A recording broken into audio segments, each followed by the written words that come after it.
중국 당국이 최근 우리나라로 보내는 산업용 요소의 통관을 중단했습니다. 지난 2021년 전국을 뒤흔들었던 요소수 대란이 다시 발생하는 거 아니냐는 우려가 커지고 있는데요. 이 소식과 함께 이 밖에 오늘 아침 주요 경제 뉴스 이민후 기자와 함께 짚어보겠습니다. 자, 이 기자 먼저 요소수의 중국 의존도가 현재 얼마나 되나요? 네, 중국산 요소수가 차지하는 비중이 지난 2021년 71%에서 지난해 60%대로 떨어졌다가 올해 다시 90%대로 올랐습니다. 일단 정부는 베트남, 일본 등지로부터 3개월 비축분을 확보했다고 밝혔습니다. 정부는 지난 1일 중국 정부에 관련 입장을 요청했지만 아직 중국 정부의 공식 답변을 받지 못했다고 설명했습니다. 다만 이번 조치가 정식 수출 통제라기보다는 중국 내 요소 수급이 원활하지 않아 해외 수출을 보류했다는 관측이 나옵니다. 네.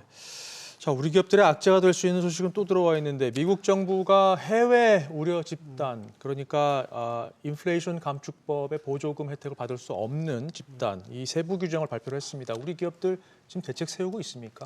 네, 일단 전기차 세액공제 혜택을 받을 수 없는 외국 우려 기업에 대한 세부 규정안이 공개됐는데요. 네. 일단 중국 지분율을 25%가 넘는 합작사는 보조금을 제외하기로 했습니다. 문제는 한국과 중국 기업들 간의 협업이 예고된 상태입니다. LG 에너지솔루션은 화유 코발트와 한중 합작 배터리 리사이클 합작 법인을 세우기로 했습니다.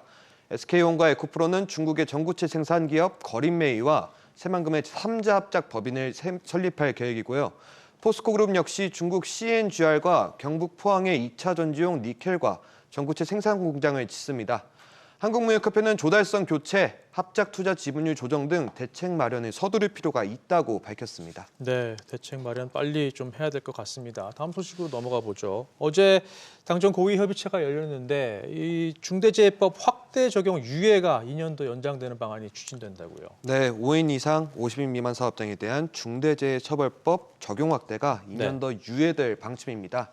중대재해법은 사망사고 등 중대재해가 발생했을 때 사업주에게 책임을 묻는 법인데요.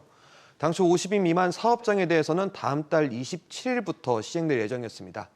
정부는 지난 3년간 80만여 개에 달하는 기업들을 충분히 준비시키지 못했다고 설명했습니다. 이 와중에 민주노총은 노동자와 시민 6만 명의 서명을 국회에 전달하며 유예 법안 폐기를 촉구했고 한국노총 역시 윤석열 정부를 질타했습니다. 네. 자, 금융권 소식으로 넘어가 보죠. 최근 문제가 된 홍콩 H지수 ELS 이에 대한 배상 기준안이 마련될 방침이죠. 네, 금융감독원이 대규모 분쟁 조짐이 있는 홍콩 H지수 ELS에 대한 불안전 판매 관련 배상 기준안을 검토 중입니다. 앞선 파생결합 펀드, 라임과 옵티머스 등 불안전 판매에 대해 손해액의 40에서 80%를 배상하도록 했는데 이번 배상 기준안도 앞선 사례와 유사할 전망입니다.